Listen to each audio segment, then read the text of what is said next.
magnificent bursting colors, an explosion of vibrant effects. In today's video, I'm going to answer your most asked questions regarding this dendrite technique and show you step by step how you can transform your painting into a beautiful piece of art.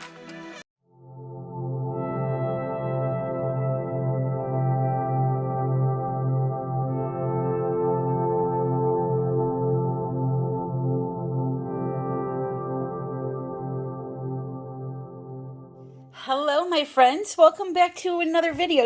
If you didn't see last week's video, I did this technique where I created dendrites, which by the way, I got a few comments on this.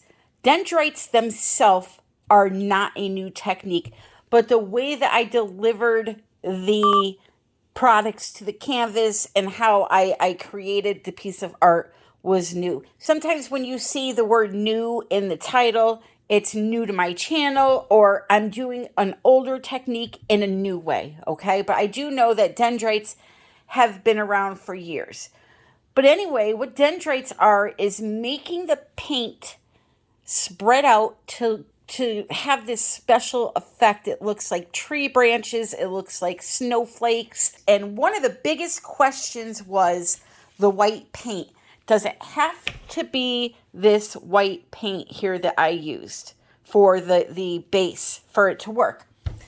The answer to that is no. Today I'm using liquitex basics as my base. The key to this is making sure that that paint is super thin. Let me see if I can put the flash on here so you can really see how thin it is. See how it's not leaving a mound? See, it's just pouring off of the stick. It's not leaving a mound at all. That's what gets this technique to work, along with, I wish my camera would focus, along with using things like these Bombay inks, or if you want to do it the lazy way and not have to worry about using even alcohol, you can use high flow golden acrylic paints. Now I haven't gotten to test regular tube paints yet, so I'll try that in this video for the color portion. All right, but today I'm excited to announce that I am using primary elements as a color.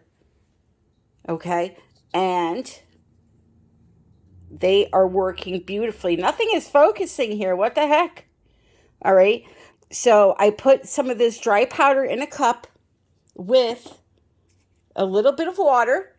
Okay. And a few drops of a coordinating India ink. So like for the pink, I used a few drops of this red violet. I'll try to do this with one hand. So in here is about a 1/4 teaspoon of the pigment, the dry pigment, about 4 dropperfuls of the ink, okay? And then here, just a little tiny bit of water. And then you're gonna get this ink that is absolutely gorgeous. Let me see if I can get it to show up on the camera for you. It's going to be a super metallic looking ink. I will be using those today. I have a beautiful teal, a beautiful purple, and that beautiful red violet color that I mixed up. Here is the teal, dark teal. It's called Calypso. And again, you can get these at Color Art. The link and a discount code is in the description. And then this one here is a beautiful combination of 2 purples, okay? Tons of color. I don't know if you can see the sparkle on that stick, but yeah, they're very sparkly paints. So anyway, I'll walk you through step by step as I create this painting. But again, I'm using this regular tube paint as the base paint that I'm going to put down first. I will test thinning out a tube paint really thin and then testing it with the alcohol to see if it works. But if that doesn't work, the three things now that I know do work are the high flow acrylic line from Golden, the Bombay inks, Dr. Martin's Bombay inks, and the primary elements with a little bit of an ink in it. So let me set up and get started. So here again, before I start, let me show you how thin this paint is. It is very fluid and leaves no mound on the surface. In step 1, we are going to take our paint that we thinned down with just water, pour it on the canvas, and tilt it around. Pay attention to how fast the paint moves. That can also help you when it comes to judging how thin the paint should be. One of the most popular questions I was asked regarding this technique was, does it have to be just a white paint? No, you can use any acrylic paint of any shade. Another popular question was, can you use alcohol inks? And the answer to that is no. They do not work the same with the acrylic paint. So the next thing you're going to do, because you mix that or thin that paint down with so much water, is you want to make sure you torch, pop all the air bubbles. So let me start off with some fluorescent magenta. Now, straight out of the bottle, again, this Liquitex Basics paint has only been thinned down with water. This, nothing has been done to it. It's brand new. I'm going to open it now and put one drop. Right there. We'll put one here. Another here. So maybe we'll put some purple over here. We'll do the little whoop. See that? Sometimes using these bottles, the paint will just like splatter like that. But look at, you end up with a happy accident because that's going to look cool. If you want to keep it a little more refined, put some of this in a cup and use a toothpick, which I'll do that now to make smaller ones. Now, over here, you can't see what's happening yet, but they're blooming into these beautiful Gerber daisy looking things, okay? Now I'm just testing with a paintbrush. If you actually paint the high flow acrylic through it, will it do anything? And it did. So this gives us more options when it comes to design. Now this is one of the primary elements mixed with the ink. Bing! Put one there, and we're going to make some funny looking corals. Now let me get you in close so you can see what's happening here. They're shimmery. These are going to be gorgeous. Gorgeous, gorgeous under resin. However, if you don't want to use resin and you want to use a varnish, you have got to use a spray varnish, not a brush on varnish, if you're using the pigments. If you're not using the pigments, you can use a brush on varnish. If you're using the pigments, because there's no binder holding them onto the paint, if you go ahead and brush on a water-based varnish, it's going to make them bleed. These are water-soluble products, meaning they dissolve with water. So if you go add a product that has water to them after they're dry, it's going to reactivate them. So you want to make sure you go ahead and do a spray varnish, because this way you're not moving a sponge over the surface. You're just spraying an even coat on, letting it dry, and then spraying a second and or third. All right, so watch this now. We're going to do another little drop of alcohol. And we'll do one here. And we're just going to have some fun with it. Add a little more color if you want. Add a second color if you want. For now, I'm going to just stick with this one color that I made.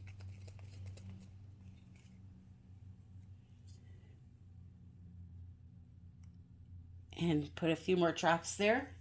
And then go in again with a drop of alcohol.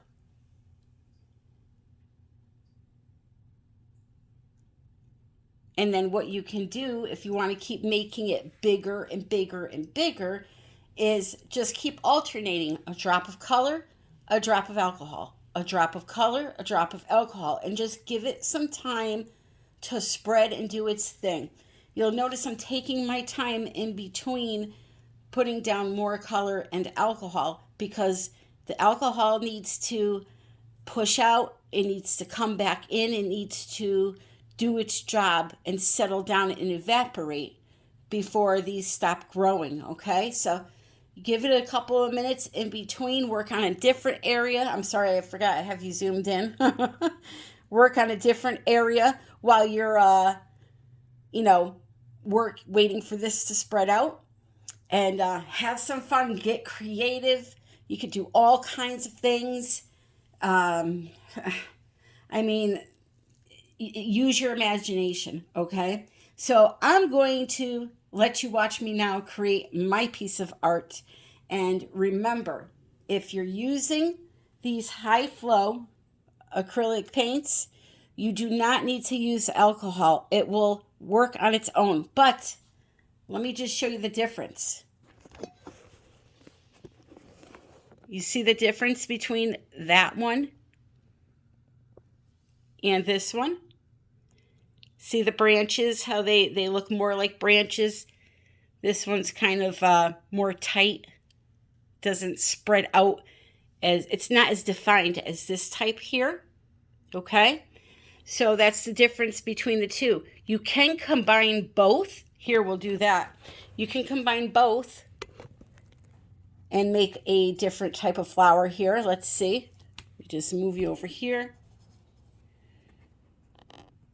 We'll work on these pink ones here. Here, I'll tell you what. I'll take my violet Bombay ink and I will put a drop of it right in the center of that high flow acrylic that has no alcohol on it yet.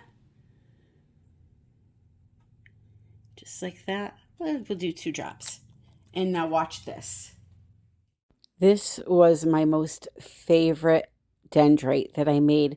So I kept alternating between high flow acrylic paint, a drop of it, and a drop of the Bombay ink, and with alcohol in between. So put down a drop, put down alcohol, put down another drop of whatever you want to use, put down alcohol. You want to keep rotating, but you'll notice the color push out in the dendrite growing. Now, this is on time lapse a little bit, obviously, so you can see the effects, but overall, I usually wait about 1.5 to 2 minutes in between adding each drop. So it just has time to, do what it has to do. Patience is definitely a good thing with this technique. So I love it.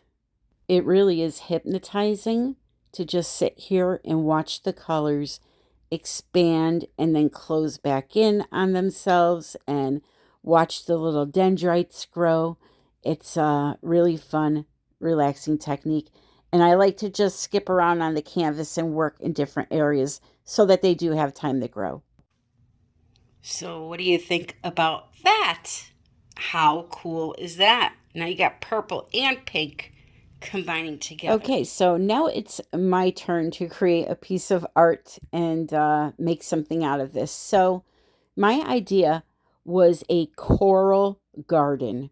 I had this image in my mind just of these beautiful coral-like structures of different colors. And then I thought, once it was dry, I'd go ahead and turn it into, something that has even more color and more character to it. So another question I had gotten about this technique was, does it have to be 91% alcohol, rubbing alcohol? A few people asked me what type of alcohol. It's not the drinking type, I promise you. It's just isopropyl alcohol. And I use 91%. I don't know how well 70% would work, only because the lower the number is on the alcohol bottle, the more water it has in it. So you want to use one that's either 91 or 99% alcohol. Another popular question was, can you use tube paints instead of the inks to do the dendrites themselves? That test is coming up here in a minute, and you will see how that goes. So now what I'm doing is I'm just creating my corals. It's going to look like a mess while it's wet, but stay till the end of this video and you'll see what I turned it into. I'm very happy with the outcome. This is a very fun thing to do, very relaxing. And no matter how much alcohol you see floating on that surface of the paint, I promise you it dissipates and goes away. It dries. And because it does look like, you look at the puddles, like right here, they're flowing. You're like, how is that ever going to dry right? It just does. It evaporates and it dries fine. So the next question that was asked was, can you use alcohol inks in this technique? And my answer to that, which I think I've already answered this one, but I want to go a little more into depth, is no, you cannot use alcohol inks. I don't know, they have some kind of a binder in them for when you use them on UPO paper.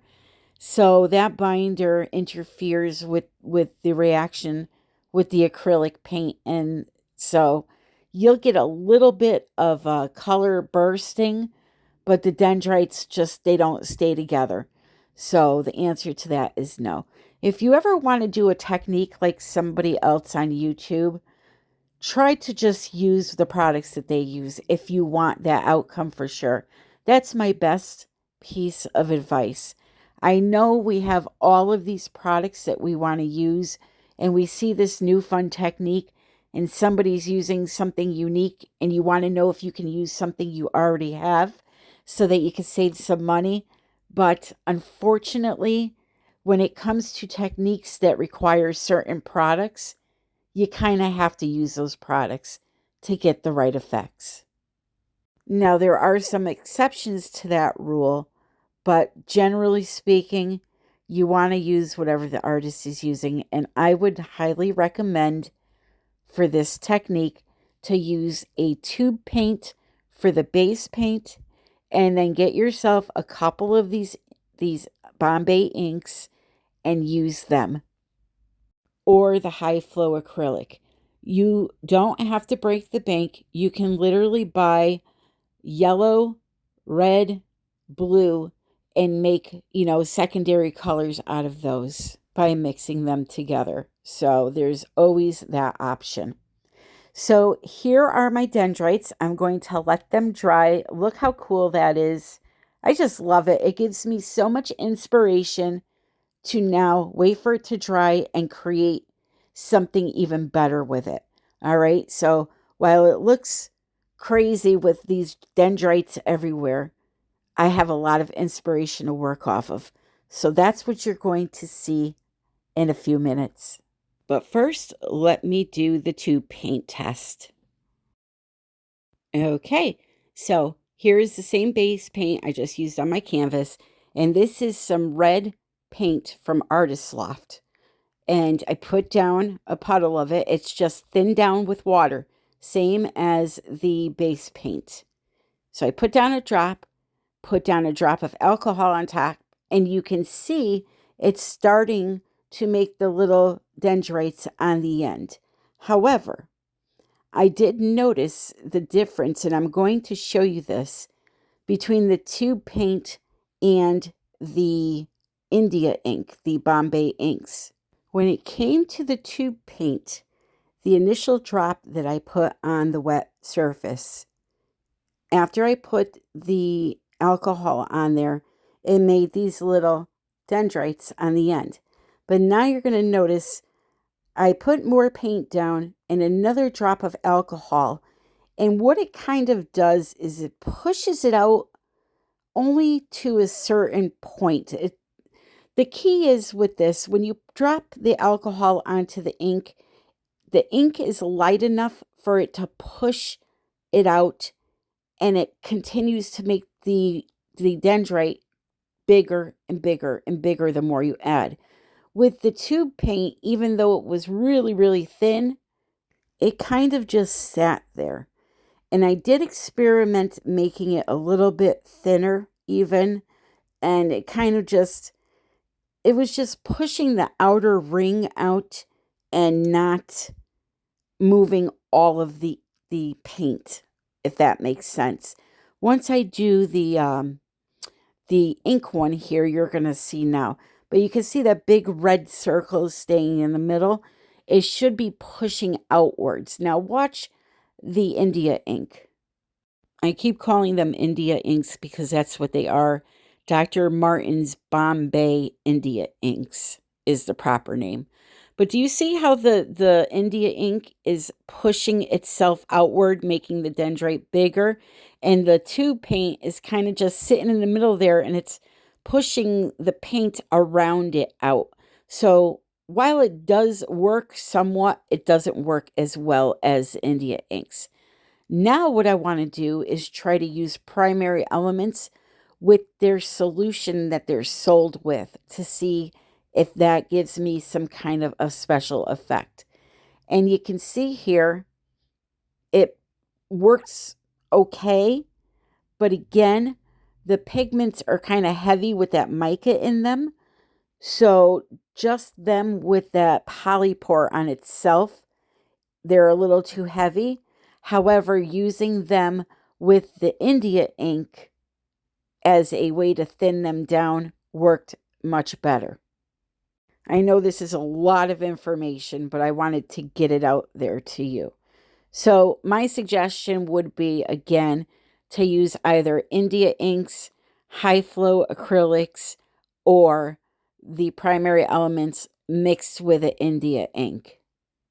And again, that primary element was thinned down with a little bit of water. So now I'm testing putting India ink on top of the tube paint to see if that would help at all.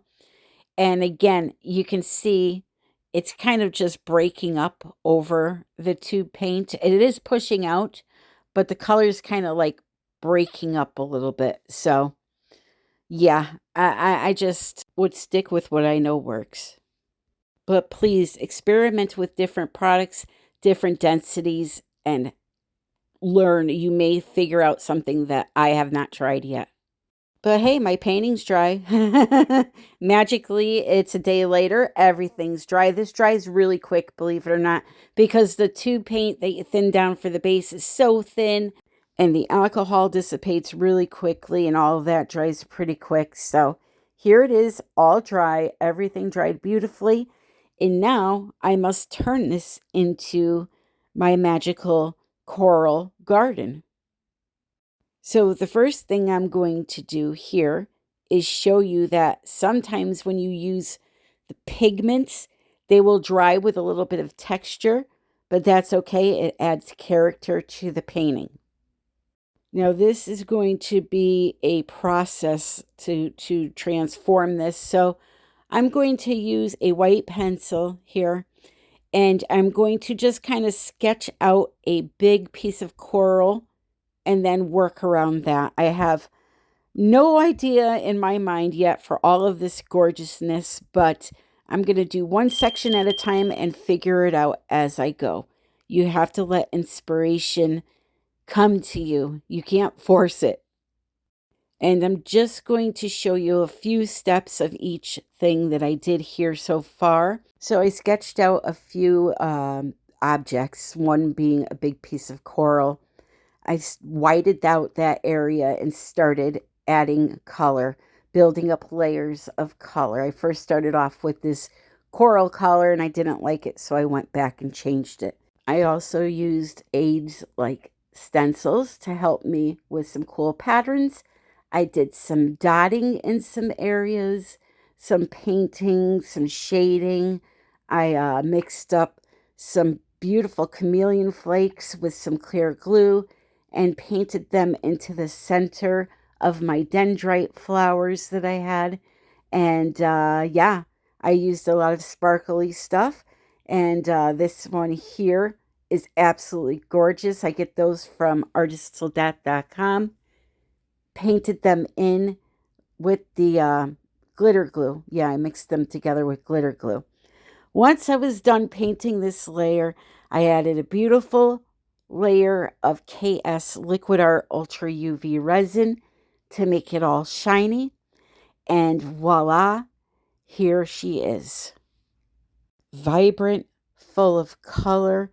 I had a blast making this. There is a lot of sparkle in this painting, and it's just a beautiful underwater scene full of coral. So here are my chameleon flakes in the center of the flowers. Not sure if you can see them well or not. It's so hard to film these things. But anyway, I hand painted on those vines, and I just thought it was a really fun painting, full of color, full of life.